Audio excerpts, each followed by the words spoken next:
So then, with tree magic, especially in the beginning, you are going to have some patience. It's one thing to speed up our vibrations to meet an elemental current.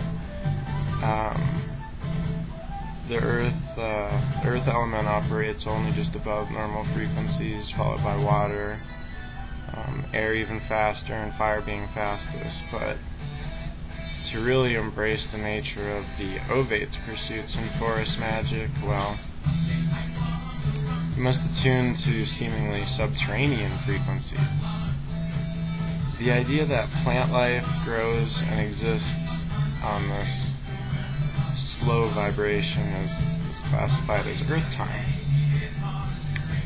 And earth time is not the same as human perception of time.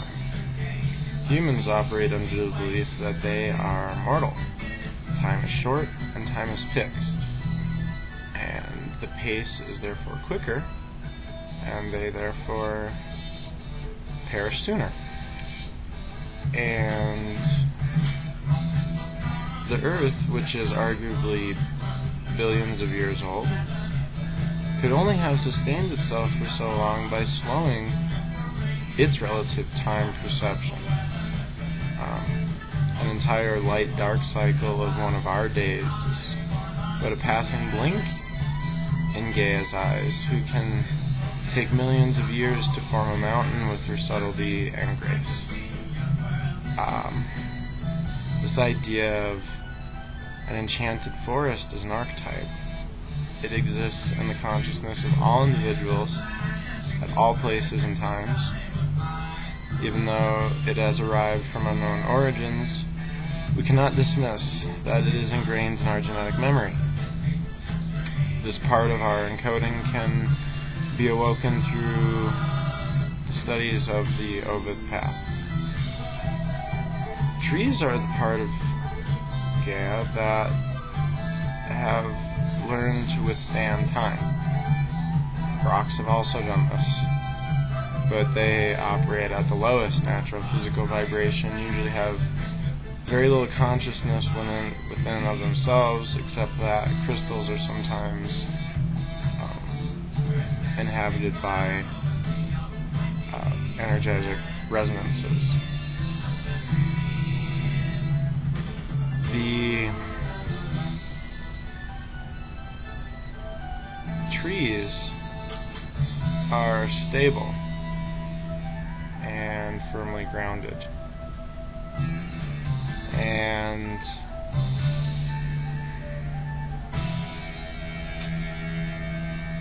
well, again, they represent a link between land and sky, and it is these attributes of trees that the Druids were so interested in imitating. They watched the oak grow, saw its power, and then sought to identify and assimilate such attributes. Although aligned to earth, the Druids saw the trees as Akashic entities worth working with because they incorporated the four elements in a delicate balance which sustained them. The roots were deeply implanted in the land, earth. They required room and oxygen, air, and sunlight or solar energy, fire, as well as the rains, water. So that combined with the concept of photosynthesis, this made trees wholly sacred by Druid eyes. And the long lifespan of trees was attributed to the connection to the source, as well as their nearly perfect existence.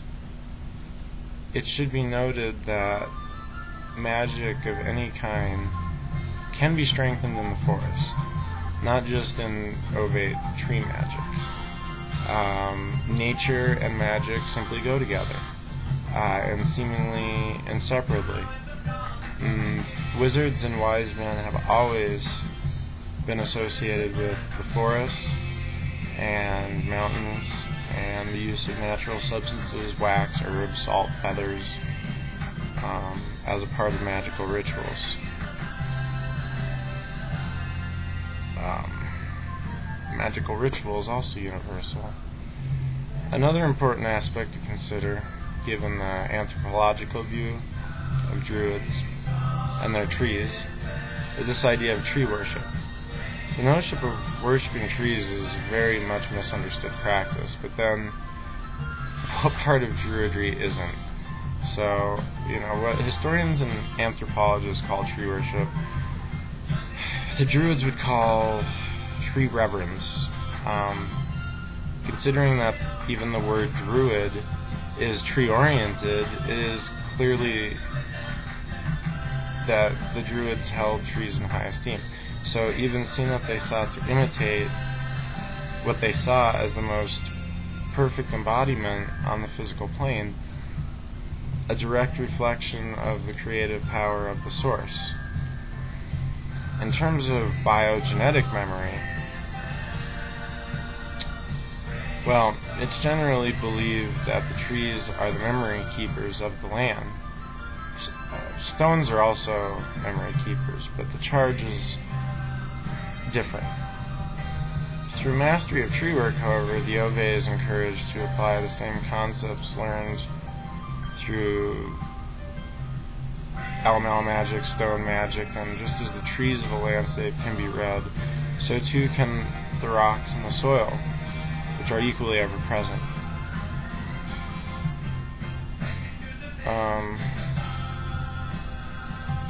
It's interesting too that the trees are so powerful and large organisms, like the forest, the grove of aspens that share the same root system, or a yew tree that's thousands of years old. And then I happened to read about a bristlecone pine in California called Methuselah that's estimated at almost 5,000 years old. So yes, trees do indeed store for quite some time the earth memory of the forest.